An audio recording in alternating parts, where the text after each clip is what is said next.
रूस यूक्रेन युद्ध से जुड़ी ये खबर सबसे खतरनाक कही जा सकती है, क्योंकि जब से ट्रंप ने अमेरिका में सत्ता संभाली है, पहली बार ट्रंप ने रूस के खूनी हमलों को देखते हुए 100 जनरलों के साथ में मीटिंग की है और दावा यह किया जा रहा है कि ट्रंप अब रूस को कागजी शेर मानते हुए रूस के खिलाफ युद्ध भी शुरू कर सकते हैं। वहीं दूसरी तरफ रूस ने ट्रंप की खुफिया मीटिंग को देखते हुए यूक्रेन पर 600 से ज्यादा हवाई हमले कर दिए हैं।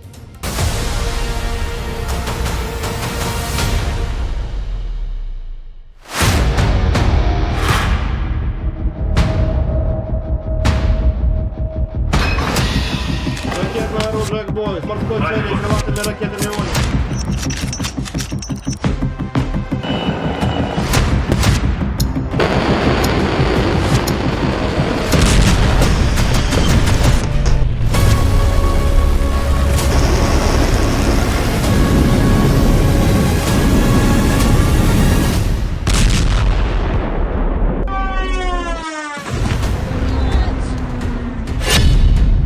सौ जनरलों से ट्रंप की मीटिंग, पुतिन के खिलाफ आखिरी युद्ध। लगभग 44 महीने से रूस यूक्रेन जंग में अब अचानक खामोशी के साथ सर्वनाश युद्ध शुरू हो चुका है।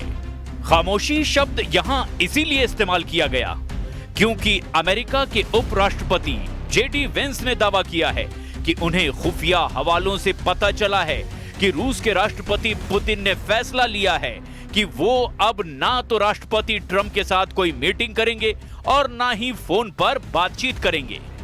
यहां तक कि वो अब किसी भी कीमत पर ज़ेलेंस्की के साथ कोई मीटिंग नहीं करेंगे। पुतिन के इस फैसले के बाद से ही रूस ने अब यूक्रेन पर 3.5 साल का सबसे बड़ा और सबसे भयानक हवाई हमला किया है। इधर अमेरिकी मीडिया में भी दावा किया गया है कि 29 सितंबर को राष्ट्रपति ट्रंप अमेरिका के 100 जनरल और एडमिरल के साथ में एक टॉप सीक्रेट मीटिंग अमेरिका के वर्जीनिया में करने जा रहे हैं, जो शायद पुतिन के खिलाफ ट्रंप का आखिरी युद्ध साबित हो सकता है। पर्दे के पीछे जो तीसरे विश्व युद्ध की परमाणु तैयारियां चल रही है, वो अब चरम पर पहुंच चुकी हैं। यूक्रेन में मौजूद पोलैंड के राजदूत को रूस ने मिसाइल हमले से उड़ा दिया है। इधर रूस से सटे नेटो देशों ने लड़ाकू विमानों को आसमान में उतार दिया है। हालात बद से बदतर हो चुके हैं और अब अमेरिका रूस के बीच संवाद खत्म होने की कगार पर है। ऐसे हालात में वॉर एक्सपर्ट्स कह रहे हैं कि ये स्थिति युद्ध के नजरिए से सबसे खतरनाक है, क्योंकि अब पुतिन रूस का और अपना वजूद बचाने के लिए जंग की आखिरी बाजी चलने को मजबूर होते जा रहे हैं। तो चलिए खबरों की डिटेल को देखते हैं कि रूस यूक्रेन युद्ध का स्तर कितना भयानक हो चुका है। मिसाइल हमलों से भूखा यूक्रेन, 100 जनरलों से ट्रंप की मीटिंग। अगर हम रूस यूक्रेन जंग में पिछले 72 घंटों पर नजर डालें तो रूस यूक्रेन पर बहुत ज्यादा भारी पड़ा है। दावा किया जा रहा है कि रूस ने यूक्रेन पर पिछले 18 घंटे में 599 हमलावर ड्रोन और 48 से ज्यादा मिसाइलों से हमले किए हैं। कुछ रिपोर्ट्स में दावा किया गया कि रूस ने यूक्रेन पर पिछले 18 घंटे में 612 से ज्यादा ड्रोन दागे हैं। हालात ये हैं कि यूक्रेन के कम से कम 20 इलाकों को रूसी हमलों ने पूरी तरह से तबाह कर दिया है। इन हमलों को देखकर अमेरिका और नेटो भी हैरान हैं। ये हमले ट्रंप के उस बयान के बाद किए गए हैं जिसमें राष्ट्रपति ट्रंप ने मीडिया में बयान देते हुए दावा किया कि पुतिन और उनका रूस कागजी शेर निकले। ट्रंप ने पुतिन और रूसी सेना पर तंज कसते हुए कहा था कि जिस युद्ध को जीतने में रूस को सिर्फ 7 दिन का वक्त लगना चाहिए था, उस युद्ध को रूस 3.5 साल से लड़ रहा है। ट्रंप ने इसी आधार पर रूस की खूब खिल्ली उड़ाई थी और दावा किया था कि अब बहुत जल्द यूक्रेन रूस से जंग जीत लेगा और अपने इलाकों को रूस से आजाद भी करा लेगा। ट्रंप ने यह भी कहा था कि मुझे लगता है कि ज़ेलेंस्की पुतिन से ना सिर्फ अपने इलाके छीन लेंगे, बल्कि वो रूसी इलाकों पर भी कब्जा कर सकते हैं। राष्ट्रपति ट्रंप के इन बवाली बयानों से पुतिन और रूसी सेना बुरी तरह से बौखला गई है। उसने 72 घंटे के अंदर ही यूक्रेन के 40 इलाकों को बुरी तरह से रौंद डाला है। इधर रूस के खूनी हमलों के बाद राष्ट्रपति ट्रंप ने अमेरिकी सैन्य इतिहास की ऐसी मीटिंग बुलाई है जिसे बेहद दुर्लभ और गंभीर माना जा रहा है। हम आपको इस एनिमेशन के जरिए यह समझाने की कोशिश कर रहे हैं कि राष्ट्रपति ट्रंप को सत्ता संभाले हुए 9 महीने हुए हैं। जब ट्रंप राष्ट्रपति बने थे तो कह रहे थे कि मैं 10 मिनट में रूस यूक्रेन युद्ध रुकवा दूंगा। लेकिन हैरानी की बात तो यह है कि आज 9 महीने बाद भी राष्ट्रपति ट्रंप 100 सैन्य अफसरों, जिसमें कि जनरल और एडमिरल भी हैं, उनके साथ खुफिया मीटिंग कर रहे हैं। दावा किया जा रहा है कि इस मीटिंग का पूरा फोकस रूस यूक्रेन युद्ध है। खास तौर से पुतिन के कोहराम मचाते हमलों से ट्रंप सन्न हो गए हैं। दावा किया जा रहा है कि राष्ट्रपति ट्रंप रूस के खिलाफ बड़ा सैन्य फैसला लेने से पहले अपने सभी टॉप कमांडर, जनरल और अफसरों से ये जान लेना चाहते हैं कि अगर रूस के खिलाफ अमेरिका जंग के मैदान में सेना उतारता है तो उससे किस तरह का और कैसा मुकाबला करना पड़ेगा। यानी ट्रंप रूस के खिलाफ युद्ध छेड़ने से पहले ये जान लेना चाहते हैं कि रूस से अमेरिका की सीधी जंग का असर क्या हो सकता है। इसीलिए राष्ट्रपति ट्रंप अमेरिका के वर्जीनिया में मौजूद क्वांटिको में मरीन कॉर्प्स बेस पर टॉप कमांडरों के साथ खुफिया मीटिंग कर रहे हैं। अब आप ये जान लीजिए कि राष्ट्रपति ट्रंप की इस सैन्य खुफिया मीटिंग को इतना अहम क्यों माना जा रहा है और क्यों यूक्रेन से लेकर यूरोप तक इस मीटिंग की इतनी चर्चा हो रही है। अमेरिकी राष्ट्रपति डोनाल्ड ट्रंप वर्जीनिया के क्वांटिको में अमेरिकी जनरलों और एडमिरल के साथ एक बैठक में शामिल हो रहे हैं। वॉशिंगटन पोस्ट ने एक दस्तावेज का हवाला देते हुए दावा किया है कि ये अमेरिका के सैन्य नेतृत्व का एक ही स्थान पर एक दुर्लभ समागम होगा, यानी दुर्लभ मीटिंग। ट्रंप की इस बैठक में शामिल होने पर व्हाइट हाउस की ओर से कोई टिप्पणी नहीं आई है। अमेरिकी अधिकारियों ने रॉयटर्स को बताया कि बैठक का आदेश अमेरिका के रक्षा सचिव पीट हेगसेथ ने दिया है, जिन्हें ट्रंप ने निर्देश दिया था।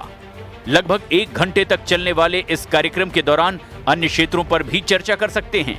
अमेरिका के सैन्य अफसरों, कमांडरों और जनरलों और एडमिरलों की ये मीटिंग 1 घंटे तक चलेगी। दावा किया जा रहा है कि दुनिया भर में मौजूद अमेरिका सैन्य अड्डों के कमांडर, जनरल और एडमिरल इस मीटिंग में शामिल हो रहे हैं। अमेरिका की सेनाएं दुनिया भर में फैली हुई हैं, जिनमें दक्षिण कोरिया, जापान और मध्य पूर्व जैसे दूर दराज के इलाके भी शामिल हैं। इसकी कमान 2, 3 और 4 सितारा जनरलों और एडमिरलों के हाथ में है। ट्रंप के साथ इस खुफिया मीटिंग में 100 सैन्य कमांडर और जनरलों के शामिल होने की खबर है। हम आपको ये भी बता दें कि अमेरिकी सेना में कुल मिलाकर 800 से भी ज्यादा जनरल और एडमिरल हैं, जो दुनिया के कई देशों और क्षेत्रों में हजारों सैनिकों का नेतृत्व करते हैं। अब देखना यह होगा कि ट्रंप की इस खुफिया मीटिंग में रूस यूक्रेन युद्ध पर कौन सा बड़ा फैसला होता है। फिलहाल रूस ने इस खबर पर चुप्पी साध रखी है। Кроме того, все чаще звучат угрозы применения силы против России, которая обвиняет в том, что она чуть ли не планирует напасть на Североатлантический альянс и Евросоюз. Президент Путин не раз развенчивал подобные провокации. У России не было и нет подобных намерений, однако любая агрессия против моей страны получит решительный отпор.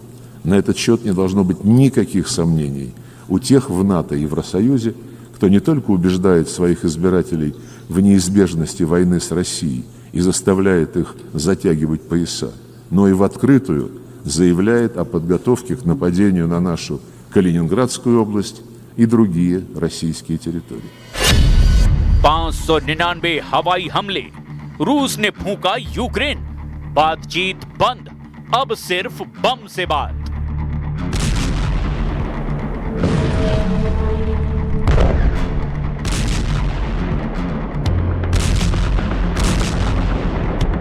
इधर रूस अब पूरी तरह से बारूद और बम से जवाब दे रहा है। पुतिन की तरफ से बयान आने बंद हो चुके हैं। यूक्रेन पर 599 हवाई हमलों से साबित हो गया है कि सितंबर का महीना यूक्रेन के लिए सितम साबित हुआ है। इधर पोलैंड भी रूसी हमलों की जद में बुरी तरह से झुलसता जा रहा है। पोलिश समाचार आउटलेट्स RMF24 ने पोलिश विदेश मंत्रालय के प्रवक्ता पावेल व्रोंस्की के हवाले से बताया कि हमले में यूक्रेन की राजधानी कीव में स्थित पोलैंड के दूतावास को रूसी हमले में भारी नुकसान हुआ है। रूस के TASS समाचार एजेंसी ने गवर्नर व्याचेस्लाव ग्लैडकोव के हवाले से बताया कि रूसी सेना ने 24 घंटे की अवधि में ही 230 यूक्रेनी ड्रोन, 6 निर्देशित हवाई बम और 6 रॉकेट मार गिराए हैं। Сьогодні весь день після російського удару тривала ліквідація наслідків у Запоріжжі, в Києві, Київській області, в інших наших регіонах. Більшість уражень – це звичайні будинки, це цивільні об'єкти, постраждали більш ніж 80 людей, на жаль, 4 людини загинули і серед них 1 дитина. Мої співчуття рідним та близьким. मौन है पुतिन, खौफ में है ट्रंप जेलेंस्की। इधर रूस यूक्रेन युद्ध को लेकर अब रूस के राष्ट्रपति व्लादिमीर पुतिन ने एक बड़ा फैसला कर लिया है, जिसने पूरी दुनिया को परेशान कर दिया है। अमेरिका के उपराष्ट्रपति JD वेंस ने जानकारी देते हुए बताया कि युद्ध में बढ़ती मौतों को देखते हुए पुतिन ने एक बार फिर साफ कर दिया है कि वो अमेरिकी राष्ट्रपति ट्रंप और जेलेंस्की से मुलाकात नहीं करेंगे। हम आपको कुछ आंकड़े दिखाते हैं जो अमेरिकी संस्था की तरफ से ही जारी किए गए हैं। वॉशिंगटन स्थित centre for strategic and international studies का अनुमान है कि 2,50,000 से ज्यादा रूसी सैनिक और 60,000 से 1 लाख यूक्रेनी सैनिक मारे गए हैं। इस बीच संयुक्त राष्ट्र ने 10 सितंबर को बताया था कि युद्ध में 14,100 से ज्यादा यूक्रेनी नागरिक मारे गए हैं। द मॉस्को टाइम्स के अनुसार इस युद्ध में 620 से ज्यादा रूसी नागरिक भी अपनी जान गंवा चुके हैं। पिछले महीने व्हाइट हाउस में जेलेंस्की और यूरोपीय नेताओं के साथ बैठक के बाद राष्ट्रपति ने आशा व्यक्त की थी कि एक त्रिपक्षीय बैठक होगी, लेकिन रूस के तूफानी हमलों ने सारी उम्मीदों पर ही पानी फेर दिया। अब देखना यह होगा कि राष्ट्रपति ट्रंप रूस के खिलाफ क्या फैसला लेते हैं। लेकिन इतना तो तय है कि अगर अमेरिका ने रूस के खिलाफ सीधे मोर्चा खोला तो तीसरे विश्व युद्ध को फिर कोई नहीं रोक पाएगा और ऐसी स्थिति में परमाणु जंग में सब कुछ तबाह हो जाएगा।